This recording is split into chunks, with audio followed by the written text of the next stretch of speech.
Welcome back. I'm JD Adler. This is, of course, Old Saul. Welcome back. Where we recite the stories of the brothers Grimm from the complete fairy tales of the brothers Grimm, as translated by Jack Zibes and illustrated by John B. Gruelle.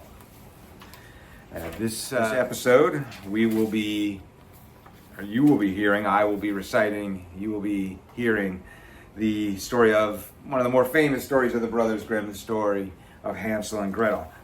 We got an illustration right there at the beginning, one of John's illustrations right there at the beginning. Some nice illustrations scattered throughout this collection by Mr. John B. Gruelle. So, Hansel and Gretel, one of the more famous stories. Let's see how...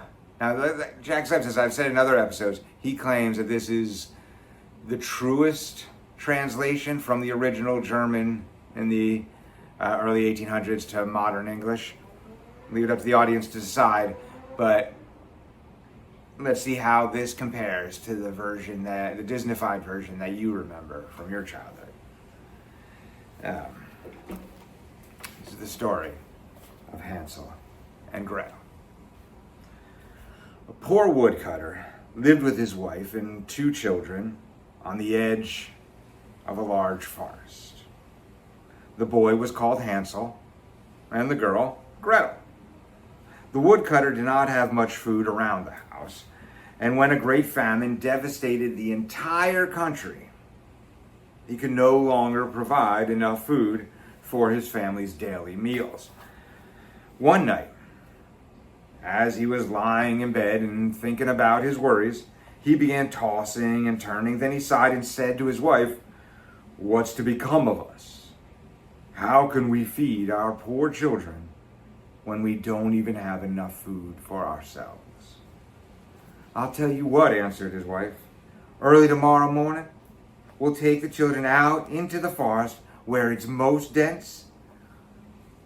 We'll build a fire, give them each a piece of bread. Then we'll go about our work and leave them alone. They won't find their way back home, and we'll be rid of them." This is the opening of the story. I love Grimm's openings. All the Brothers Grimm's openings, they get right into it. They don't mess around with some intro or easing into or backstory. They're just like, bam! She's like, screw it. If we can't feed them and ourselves, I guess they ain't getting fed. Let's just dump them off. No, wife, the man said. "I won't do this. I don't have the heart to leave my children in the forest. The wild beasts would come soon and tear them apart." "Oh, you fool," she said. "Then all 4 of us will have to starve to death. You better start planning the boards for our coffins." She continued to harp on this until finally he agreed to do what she suggested. "But still, I feel sorry for the poor children," he said. The 2 children had not been able to fall asleep that night either. Their hunger had kept them awake. And when they heard what their stepmother said to do to their father, when they heard what their stepmother said to their father, Gretel wept bitter tears and said to Hansel, "Now it's all over for us." "Be quiet," Gretel said. "Be quiet, Gretel," Hansel said. "Don't get upset. I'll soon find a way to help us." When the parents had fallen asleep, Hansel put on his little jacket, opened the bottom half of the door, and crept outside. The moon was shining very brightly, and the white pebbles glittered in front of the house like pure silver coins. Hansel stepped down to the ground and stuffed his pocket with as many pebbles as he could fit in. Then he went back and said to Gretel, "Don't worry, my dear little sister. Just sleep in peace. God will not forsake us." And he lay down again in the bed. At dawn, even before the sun began to rise, excuse me. At dawn, even before the sun began to rise, the woman came and woke the 2 children. "Get up, you lazy bones. We're going into the forest to fetch some wood." Then she gave each one of them a piece of bread and said, "Now you have something for your noonday meal, but don't eat it before then because you're not getting anything else." Gretel put the bread under her apron. Gretel put the bread under her apron because Hansel had the pebbles in his pockets. Then they all set out together towards the forest. After they had walked a while, Hansel stooped and looked back at the house. He did this time and again until his father said, "Hansel, what are you looking at there? Why are you dawdling? Pay attention. Don't forget how to use your legs." "Oh, father," said Hansel, "I'm looking at my little white cat that's sitting up on the roof and wants to say goodbye to me." "You fool," the mother said. "That's not a cat. It's the morning sun on the chimney." But Hansel had not been looking at the cat. Instead, he had been taking the shiny pebbles from his pockets and constantly dropping them on the ground. When they reached the middle of the forest, the father said, "Children, I want you to gather some wood. I'm going to make a fire so you won't get cold." Hansel and Gretel gathered together some brushwood and built quite a nice little pile. The brushwood was soon kindled, and when the fire was ablaze, the woman said, "Now, children, lie down by the fire and rest yourselves. We're going into the forest to chop wood. When we're finished, we'll come back and get you." Hansel and Gretel sat by the fire, and when noon came, they ate their pieces of bread. Since they heard the sounds of the axe, they thought their father was nearby. But it was not the axe. Rather, it was a branch that he had tied to a dead tree, and the wind was banging it back and forth. Wow. They really went all out with this plan to abandon their children to the animals of the wild. Why not at least wait for the animals to come and kill and eat them? And then, anyway. After they had been sitting there for a long time, they became so weary that their eyes closed and they fell sound asleep. By the time they finally awoke, it was already pitch black. And Gretel began to cry and said, "How are we going to get out of the forest?" But Hansel comforted her by saying, Just wait a while until the moon has risen. Then we'll find the way back." And when the full moon had risen, Hansel took his little sister by the hand and followed the pebbles that glittered like newly minted silver coins and showed them the way back. They walked the whole night long and arrived back at their father's house at break of day. They knocked at the door, and when the woman opened it, the woman, I suppose, is their stepmother. It's weird. This is the only story where they don't refer to the person as the stepmother. But anyway, and when the woman opened it and saw it was Hansel and Gretel, she said, "You wicked children, why did you sleep so long in the forest? We thought you'd never come back again." But the father was delighted because he had been deeply troubled by the way he had abandoned them in the forest. Not long after that, the entire country was once again ravaged by famine, and one night the children heard the mother talking to their father in bed. "Everything's been eaten up again. We only have half a loaf of bread, but after it's gone, that will be the end of all our food. The children must leave. This time we'll take them even farther into the forest. They won't be able to find their way back again. Otherwise, there's no hope for us." So they were both cruel and quitters. Got the trick. They're not even out of food yet. They're already quitting. Or she is, anyway. All this saddened the father, and he thought it'd be much better to share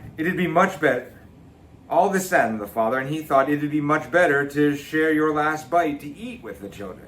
But the woman would not listen to anything he said. She just scolded and reproached him. "Once you've given a hand, people will take your arm." And since he had given in the first time, he also had to yield a second time. That's not for your children. Anyway, however, the children were still awake and had overheard their conversation. When their parents had fallen asleep, Hansel got up, intending to go out and gather pebbles as he had done the time before. But the woman had locked the door, and Hansel could not get out. Nevertheless, he comforted his little sister, said, "Don't cry, Gretel. Just sleep in peace. The dear Lord is bound to help us." Early the next morning, the woman came and got the children out of bed. They each received little pieces of bread, but they were smaller than last time. On the way into the forest, Hansel crumbled the bread in his pockets and stopped as often as he could to throw the crumbs on the ground. "Hansel, why are you always stopping and looking around?" asked the father. "Keep going." "I'm looking at my little pigeons that's sitting on the roof and wants to say goodbye." "Fool," the woman said. "That's not your little pigeon. It's the morning sun shining on the chimney." But little by little, Hansel had managed to scatter all the breadcrumbs on the path. The woman led the children even deeper into the forest until they came to a spot they had never in their lives seen before. Once again, a large fire was made, and the mother said, "Just keep sitting here, children. If you get tired, you can sleep a little. We're going in the forest to chop wood, and in the evening, when we're done, we'll come and get you." When noon came, Gretel shared her bread with Hansel, who had scattered his along the way, and then they fell asleep, and evening passed, and no one came for the poor children. Only when it was pitch black did they finally wake up. And Hansel comforted his little sister by saying, "Just wait until the moon has risen, Gretel. Then we'll see the little breadcrumbs that I scattered, and then will show us the way back home." When the moon rose, they set out, but could not find the crumbs, because the many thousands of little birds that fly about in the forest had devoured them.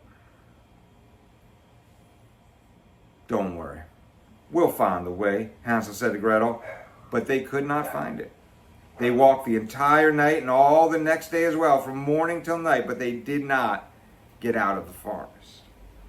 They were now also very hungry, for they had nothing to eat except some berries that they had found growing on the ground. Eventually, they became so tired that their legs would no longer carry them, and they lay down beneath a tree and fell asleep. It was now the third morning since they had left their father's house. They began walking again, and they kept going deeper and deeper into the forest. If help did not arrive soon, they were bound to perish of hunger and exhaustion. At noon, they saw a beautiful bird as white as snow sitting on a branch. It sang with such a lovely voice that the children stood and listened to it. When the bird finished its song, it flapped its wings and flew ahead of them. They followed it until they came to a little house that was made of bread. Moreover, it had cake for a roof and pure sugar for windows. "What a blessed meal," said Hansel. "Let's have a taste. I want to eat a piece of the roof. Gretel, you can have some of the window, since it's sweet." Hansel reached up high and broke off a piece of the roof to see how it tasted. Gretel leaned against the window panes and nibbled on them. Then they heard a shrill voice cry from inside, "Nibble, nibble, I hear a mouse. Who's that nibbling on my house?" The children answered, "The wind, it's very mild, blowing like the heavenly child." And they did not bother to stop eating or let themselves be distracted, since the roof tasted so good. Hansel ripped off a large piece and pulled it down, while Gretel pushed out a round piece of the window pane, sat down, and ate it with great relish. Suddenly the door opened, and a very old woman leaning on a crutch came slinking out of the house. Hansel and Gretel were so tremendously frightened that they dropped what they had in their hands, but the old woman wagged her head and said, "Well now, dear children, who brought you here? Just come inside and stay with me. Nobody's gonna harm you." She took them both by the hand and led them into the house. Then she served them a good meal of milk and pancakes with sugar and apples and nuts. Afterward, she made up 2 little beds with white sheets, whereupon Hansel and Gretel lay down in them and thought they were in heaven. The old woman, however, had only pretended to be friendly. She was really a wicked witch on the lookout for children. She's on the lookout for children in the middle of the fire. Anyway, she was really a wicked witch on the lookout for children, and had built the house and made her bread only to lure them in. As soon as she had any children in her power, she would kill, cook, and eat them. It would be like a feast day for her. Now, witches have red eyes and cannot see very far, but they have a keen sense of smell, like animals, and can detect when human beings are near them. Therefore, when Hansel and Gretel had come into her vicinity, she had laughed wickedly and scoffed, "They're mine! They'll never get away from me." Early the next morning, before the children were awake, she got up and looked at the two of them sleeping so sweetly with full rosy cheeks. Then she muttered to herself, "They'll certainly make for a tasty meal." She seized Hansel with her scrawny hands and carried him into a small pen, where she locked him up behind a grilled door. No matter how much he screamed, it did not help. Then she went back to Gretel. She shook her until she woke up and yelled, "Get up, you lazy bones! I want you to fetch some water and cook your brother something nice. He's sitting outside in a pen. We've got to fatten him up. Then when he's fat enough, I'm gonna eat him." Gretel began to weep bitter tears, but they were all in vain. She had to do what the witch demanded. So the very best food was cooked for poor Hansel, and Gretel got nothing but crab shells. Every morning, the old woman went slinking to the little pen and called out, "Hansel, stick out your finger so I can tell how fat you are." However, Hansel stuck out a little bone. And since the old woman had poor eyesight, she thought the bone was Hansel's finger. She was puzzled that Hansel did not get any fatter, and when a month had gone by and Hansel still seemed to be thin, she was overcome by her impatience and decided not to wait any longer. "Hey there, Gretel," she called to the little girl. "Get a move on and fetch some water. I don't care whether Hansel's fat or thin. He's going to be slaughtered tomorrow, and then I'll cook him." Oh, how the poor little sister wailed as she was carrying the water, and how the tears streamed down her cheek. "Dear God, help us," she exclaimed. "If only the wild beasts had eaten us in the forest, then we would have at least died together." Early the next morning, Gretel had to go out, hang up a kettle full of water, and light the fire. So I'm not laughing at the idea of cooking. Why is she doing the work of lighting the fire? Just don't do it. Anyway, and light the fire. "First, we'll bake," the old woman said. "I've already heated the oven and kneaded the dough." She pushed poor Gretel out to the oven where the flames were leaping from the fire. "Crawl inside," said the witch, "and see if it's properly heated so we can slide the bread in it." The witch intended to close the oven door once Gretel had climbed inside, for the witch wanted to bake her and eat her too. But Gretel sensed what she had in mind and said, "I don't know how to do it. How do I get in?" "You stupid goose," the old woman said. "The opening's large enough. Watch, even I can get in." She waddled up to the oven, stuck her head through the oven door, then Gretel gave her a push that sent her flying inside and shut the iron door and bolted it. Whew! The witch began to howl dreadfully, but Gretel ran away, and the godless witch was miserably burned to death. Meanwhile, Gretel ran straight to Hansel, opened the pen, and cried out, "Hansel, we're saved! The old witch is dead." Then Hansel jumped out the pen like a bird that hops out of a cage when the door is open. My, how happy they were. They hugged each other, danced around, and kissed. Since they no longer had anything to fear, they went into the witch's house, and there they found chests filled with pearls and jewels all over the place. "They're certainly much better than pebbles," said Hansel, and he put whatever he could fit into his pockets. And Gretel said, "I'm going to carry some home too," and she filled her apron full of jewels and pearls. "We better be on our way now so we can get out of the witch's forest." When they had walked for a few hours, they reached a large river. "We can't get across," said Hansel. "I don't see a bridge or..." any way over it. There are no boats either, Gretel responded, but there's a white duck swimming over there. It's bound to help us across if I ask it. Then she cried out, help us, little duck. It's Hansel and Gretel, and we're really stuck. We can't get over, try as we may. Please take us across right away." The little duck came swimming up to them. Hansel got on top of its back and told his sister to sit down beside him. "No," Gretel answered, "that will be too heavy for the little duck. Let us carry across one at a time." The kind little duck did just that, and they were safely across and had walked on for some time. The forest became more and more familiar to them, and finally they caught sight of their father's house from afar. They began to run at once and soon rushed into the house and threw themselves around their father's neck. The man had not had a single happy hour since he had abandoned his children in the forest, and in the meantime his wife had died. Gretel opened and shook out her apron so that the pearls and jewels bounced about the room, and Hansel added to this by throwing one handful after another from his pockets. Now all their troubles were over, and they lived together in utmost joy. My tale is done, so see the mouse run, catch it whoever can, and then you can make a great big cap out of its fur. That's the end of the story. That's the closing sentence of the story. I'm going to repeat it for you. My tale is done. See the mouse run.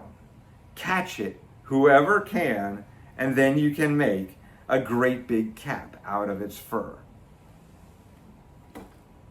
What does that have to do with the rest of the story we just heard? Why is that there?